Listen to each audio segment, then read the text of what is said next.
Hello everyone, my name is Cheryl Gordon. I'm in the class U.S. History 104. Alyssa Quinnan is my instructor, and for my course project I have decided to look into U.S. foreign aid. When looking into the questions about foreign aid, it has been an interesting and complicated process. Many questions of what foreign aid is and how the money is used has been asked for a long time.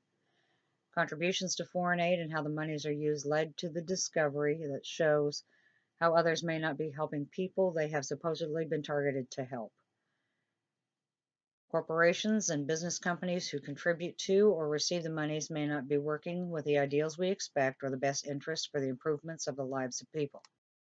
Are the allotments overseas going to the countries who are the most deserving, or are the controlling bodies trying to keep these areas down? Control of the monies may promote the dependency of the people, yet are the companies who have the money a contributing factor? Are the causes outside the United States that make the needs for our help greater? Foreign aid assistance began in the late 1940s to help Greece and Turkey, who at the time needed help with their economic and military areas, and the United States was generous enough to lend a hand with aid. A plan called the Foreign Assistance Act of 1941 was proposed and enacted by the United States Congress to supply help to foreign aid as a 4-year program and install the Economic Cooperation Agency. In 1951, the ECA was replaced with another act called the Mutual Security Agency and passed by the United States Congress. There were 3 more changes in acts and special studies done to determine who we would help and what needed to be done for those countries asking for assistance. Several offices were suggested to govern the intentions of the offices. Ambassadors were given new roles, which led again to new foreign policies and plans to unify all bodies of these institutions. Kennedy and Nixon both used foreign policy issues in their campaigns, in which Kennedy won the presidential election, and the Mutual Security Act of 1960 was passed. During his time, there were again several studies done to see if improvements, structuring, organizing, and responsibilities were in place for the program to function successfully.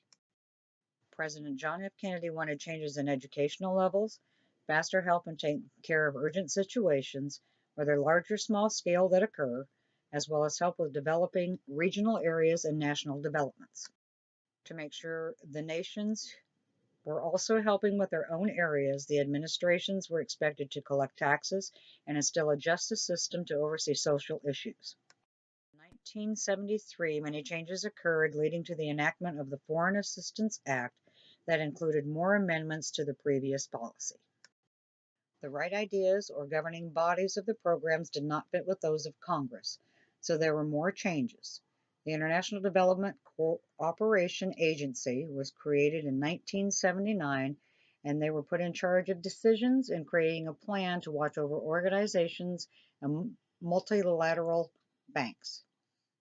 In 2002, President George W. Bush examined all the objectives that were important in taking on the problems of poverty in foreign countries as mandatory, also making sure the countries are held responsible in how they use the funds and implement new policies. He created the Millennium Challenge account to improve economies and standards in countries receiving funds, and increase in the United States funds with a 50% increase annually of $5 billion over a period of 3 years. To meet this objective and help in development assistance, this was made into a policy that was a major change when President John F. Kennedy instituted his policy in 1961. Recessions in other countries hurt the amounts being donated to funding foreign aid, where targets were set that each country must meet these targets in donation monies as a percentage of their gross national income. During campaigning in 2016, presidential candidate Donald Trump raised international concerns by claiming that as president, he may not defend fellow NATO members from a Russian attack if they have not met these financial targets. By 2009, resources were more than adequate and political backing increased the pledges to aid. Even with a financial crisis going on, funds were expected to reach or be close to $126 billion by 2010. There are now 20 different agencies in 100 countries who benefit from foreign assistance from the United States overseas. These foreign policies will cover military, political, economic, and agricultural efforts in these impoverished areas of those who need some type of help, and 13 agencies who cover 90% of U.S. foreign assistance programs. The United States government was expected to supply $36.5 billion in their budget for 2017, as shown in the Foreign Assistance Report posted earlier this year. That changed within the last week as President Donald Trump has proposed a change in the budget with his own ideals, with proposes of severe cuts to foreign aid and money spent by diplomats by 37%. The reason to cut this part of the budget was to increase the military budget to $54 billion for the United States.